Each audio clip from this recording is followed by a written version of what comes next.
All right, guys, good afternoon. Welcome aboard to the Aftermarket Recap. My name is Carlos Garcia, founder and CEO of G.A.R Capital. It is Monday, July 25th, 2022, 5:02 Eastern Standard Time.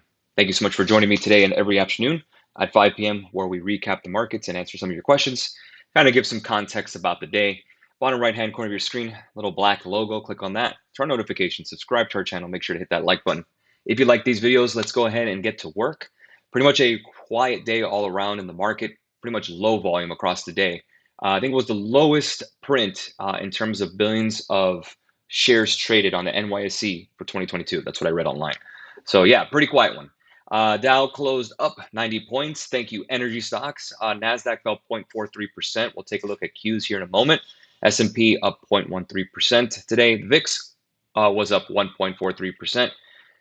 Equal weight S&P up about a quarter point. QQQ held above 300. It is now at 299.52 after hours.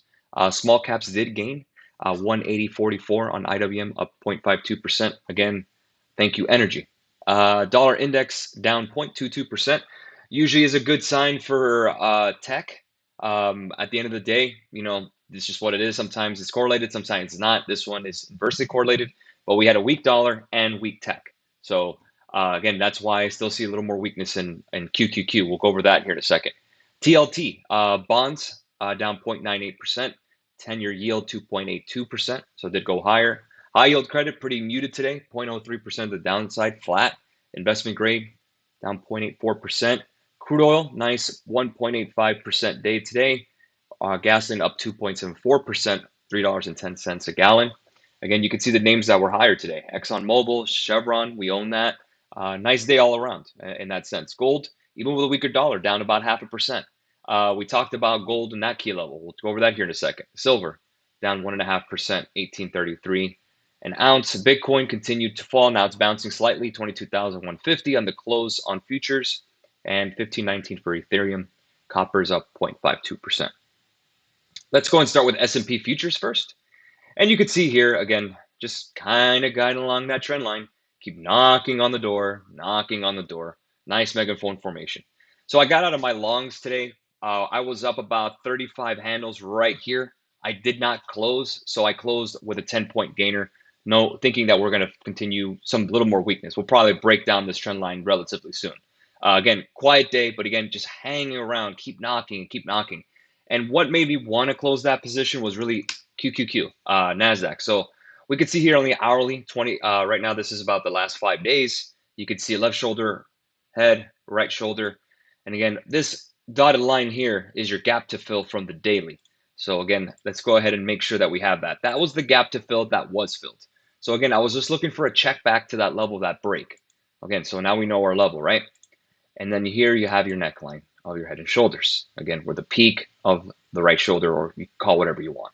Call it three galaxies for all I care. Again, this is a bearish formation. Doesn't mean we're going to go to 288. It doesn't mean we're going to go to 250. It just means some short-term weakness. Again, this is an hourly chart. This is a short-term chart, just the last 20 days. And just zooming into this is just the last 6 days or 5 trading sessions. So again, I expect more weakness. I did fill QQQ puts. I expect to at least break the 298. We had NXPI report earnings today.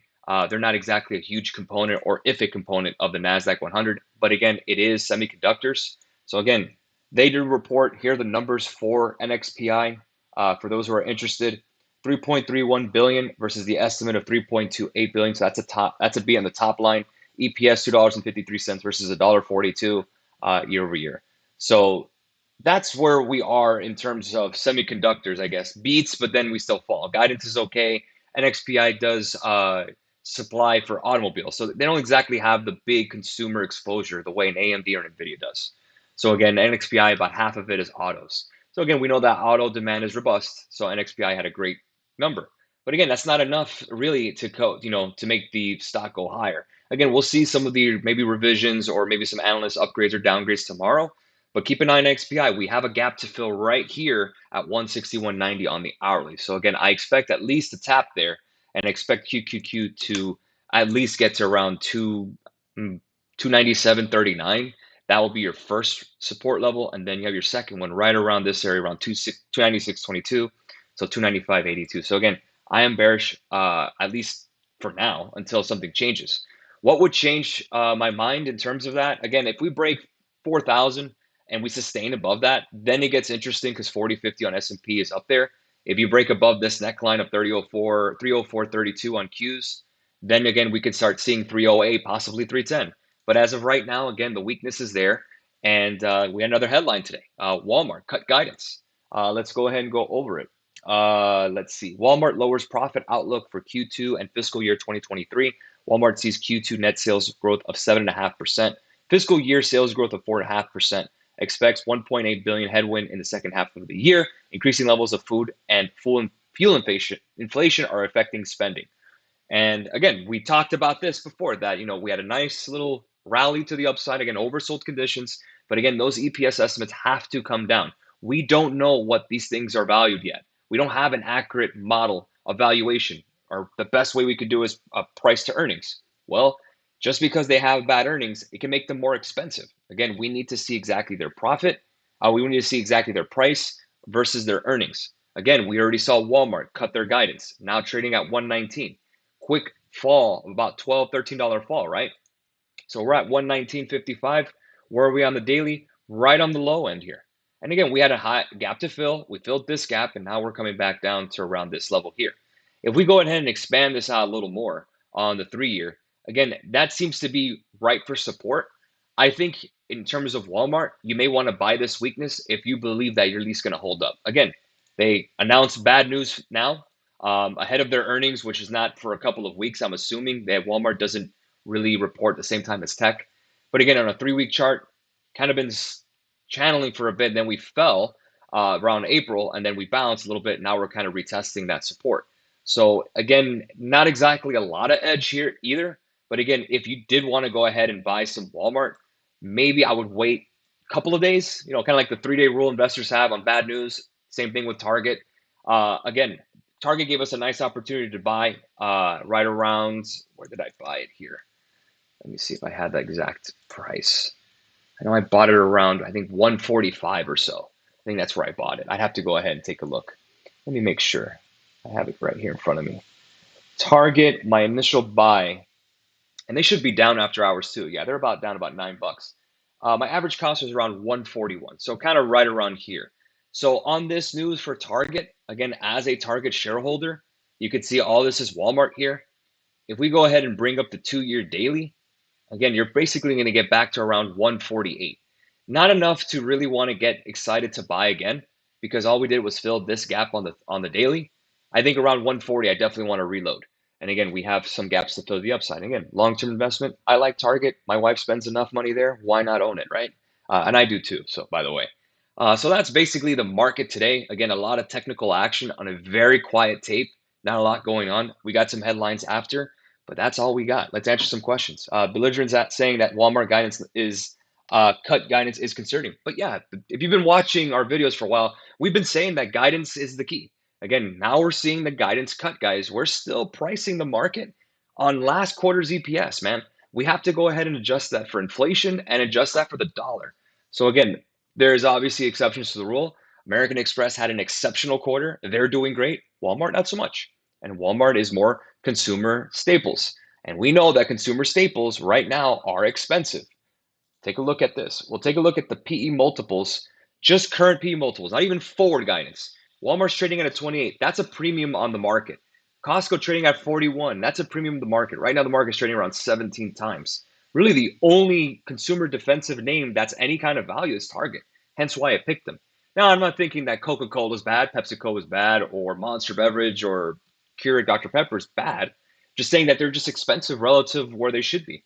And again, I understand you're giving a nice multiple for growth, but in terms for safety, do you really want to add another 9 times earnings, 9 times above the current market multiple for Coca-Cola? If that's how scared you are, I mean, you're better off just getting a 10-year bond, because that's going to pay you at least 3 point what now? 2.8, excuse me.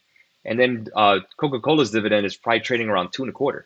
So again, at least you get some kind of alpha generation there. Jacob was asking, Carlos, I have 2 questions for you, please. What's a good volume and open interest for an option call? What are the cons to buy SQQQ? Well, is that a con to buy SQQ? I don't think there's anything bad. It's just that it's triple leveraged. So anytime the number moves, if it's one, it's going to be three, up or down. So again, it's just a leveraged product. There's a higher expense ratio, and again, it can get very volatile. That's really the only downside. In terms of what's a good volume, I like anything over 1,000 in volume, especially the same week or next week. In terms of OI, I really concern myself there, unless it's earnings, because OI tends to spike, especially with implied volatility, especially with earnings. So again, that's kind of the only time I may look at it, but for the most part, it's really volume. I want to see what's trading out there. What is something that I can buy and sell immediately? Again, to me, volume indicates liquidity. A lot of people will ask, oh, why don't you trade, Whirlpool? Well, Whirlpool doesn't have a lot of volume. Their spreads are a lot wider. Most of the options market is really concentrated on like 10 names for the most part. Your mega caps, some industrials, banks, the major ETFs, Qs, ARKK, SPY and such, IWM, TLT, and sure. But again, it's really concentrated options market. If you can kind of master like 3 or 4 tickers, you're going to be fine. There's always opportunities out there. So it's good to master more tickers. So again, as you get shifts in terms of sentiment, in terms of sectors, and different economic events. I mean, there's sometimes it'd be a little more prudent just to buy the stock. Like for example, D.R Horton. Let's say you're bullish on housing and you think interest rates are going to go down. I wouldn't want to trade D.R Horton options unless I'm writing them. If I wrote some put options, fine, I collect the premium. But for the most part, I'd rather just buy the actual stock itself. Sure, you're not getting that X amount in terms of the alpha generation or the outperformance because it's a levered product, it's contracts, it's a derivative of the stock, not levered, excuse me. SQQ is. But again, I'm trading the option. Again, it's liquid, obviously, but again, it's still a derivative. So again, it's not like just equity share or so. So again, those prices can fluctuate. Welcome to the world of trading, right? Do you solely buy Apple for your IRA? Yes, my IRA is fully Apple. It's just one stock. That's how much I love the company. I mean, if they had an Apple car, which they're actually talking about, I'm a fanboy, man. I might just drive it. Who knows if I buy it or lease it or whatever. But I am an Apple fan, and I want to hold it forever, honestly. You're welcome, Jacobo. Also, in a few words, can you explain why Microsoft was flat during 2001, 2010-ish? Well, the reason it could have been flat, again, I have to go ahead and research and exactly what the investor sentiment was in terms of Microsoft management, what have you. The only thing I can actually really compare it to is Apple. So again, Apple's big boom in Mac, in iPads, in iPhone was leaving Microsoft in the dust. Keep in mind, Microsoft started, well, not really started, but again, it started coming up in the 90s as a consumer software brand. Microsoft Windows, Microsoft Office, all that stuff, right? They were embedded in every computer, Internet Explorer, and the antitrust lawsuits in the 90s, we know. But again, from that time, from 2001 to 2010, that was Apple's time to shine. From the iPod and the Microsoft tried Zune. I don't know if you ever heard of that Zune media player. Yeah, it was trash. If you try to look at Bing, their search engine, no one uses that. Microsoft pretty much, in my opinion, got the idea right really towards 2011, where they became just enterprise software, where they said, okay, our focus is cloud with Azure, and we're going to do corporate enterprise solutions. Screw the consumer. Like, who cares? Really, the only consumer product, in my opinion, that actually is worth a damn maybe is the Microsoft Surface, and even Apple is eating their lunch. So again, I think Microsoft's loss in the consumer division, their loss of market share, contributed to that 10-year kind of malaise in Microsoft where it didn't do much. And look at that period between '01 and 10 for Apple. iPad, iPod, iPhone, iTunes, AirPods came in, what, in 2014 or 2015? So not only that, but again, the phones, the iPads, I think the iPad came out in 2011 or 10. I may be wrong, the first one. But again, the Apple kind of dominance took that market share from Microsoft. Microsoft woke up and said, let's just do what we do best, which is enterprise software. Think of enterprise software as Adobe, CRM, so on and so forth. CRM being Salesforce. Thoughts on Amazon and Google this week? Thanks. I still think the market is going to go down, at least short term. If we're just looking at Amazon's earnings, the only thing I worry with Amazon, and it just fell, is the fact that we just got that guidance cut from Walmart. And Walmart and Amazon are very, very kind of close. The only thing that boosts Amazon is really their cloud. And again, that's AWS. So think of Walmart without retail stores and a cloud, which is highly profitable and has a super high profit margin.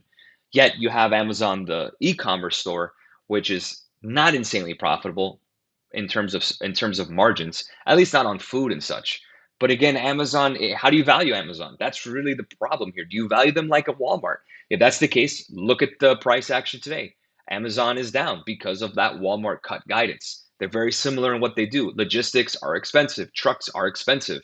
The overhead, Amazon continues to hire more workers, labor costs are higher. So Amazon here, at least on the short term, yeah, I think we're going to have a little more weakness. The only thing that would make me change my mind in term, at least of a pullback in tech, is if the Federal Reserve and Jay Powell says they're about to pivot, meaning we're going to slow down our interest rate hikes. I think that would be a death sentence without looking at the inflation numbers first, but you never know. I think they're starting to get a little more dovish. They're starting to pull back on that 100 basis point. They didn't have that. They're going to do 75 on Wednesday. Let's hear what they have to say after. Powell usually talking is kind of bullish for the markets. He tends to massage the markets higher for some reason. But again, Amazon, I think we get some weakness there. And you'll get an opportunity to possibly get it below 100. Maybe. Maybe you do. If we continue this weakness, 110, and if we break down even further, could 100, sub 100 come? Yeah, yeah. If we roll over pretty hard, sure. I don't think 100 is out of the question. I think $100 a share on Amazon is worth a shot. And Google, let's take a look at Google, which I own. We already know with Google, the ad spend with Snapchat being slow, Google's main revenue source is ad revenue. Again, that's their big thing. So again, we'll have Alphabet ahead of Meta, but again, they work side by side, communication services. So really, right now, in terms of Alphabet, you have a gap to fill here at 97.79. I would not be surprised with a guidance cut. We can get there. And keep in mind, Google has tons of cash, so they may do some share buybacks. That might be enough to boost it. But 97.79 is where I'm looking for to add some more exposure to Google. Thoughts on UPS earnings? Let's see. UPS earnings, again, I can only go by their chart. So again, you can see a nice consolidation here, a little bit of a base, got a small gap to fill at 202.59. Kind of logistics thing too. FedEx had a great quarter where they were talking about high demand. I would see UPS not deviating far from that. The only thing I worry about is in terms of their guidance, it may give us a little bit of insight to Amazon. So again, if you're looking to someone to trade Amazon, for next week or something like that, if you really want to roll dice, listen to that UPS call because that's a logistics, and then Amazon has logistics division too. Except UPS doesn't have any online presence in terms of a e-commerce and all that stuff. So there is obviously that difference. Amazon is a weird one to price, and that's just where we are. How to trade earnings, Leona does ask. In order to trade earnings, it really is the only way to trade it, honestly, is to have some kind of inside information or at least some kind of edge. And how do you get edge? Well, from charts that actually look relatively decent. But you need a macro backdrop, you need a sector backdrop. In my opinion, to trade earnings is really difficult. I mean, you have to go extremely half position or quarter position, which you usually do, and you're just trying to hit a home run. If you're wanting to just roll the dice, fair. But again, I would not dedicate my trading plan to just trading earnings or any kind of mega events like non-farm payroll or GDP or a Fed. Again, you're looking for opportunities here and there, but I know most people like to trade earnings because there's always volatility, and you're a volatility trader if you're here. That's really much what you're doing. But again, I don't think we would want that kind of exposure to earnings because we've seen great earnings and the stock tanks. We've seen bad earnings, Netflix cough, and they soar. So again, it's a tough one. You need to find some kind of edge and buy yourself some time. That's really the best advice I can give you, man.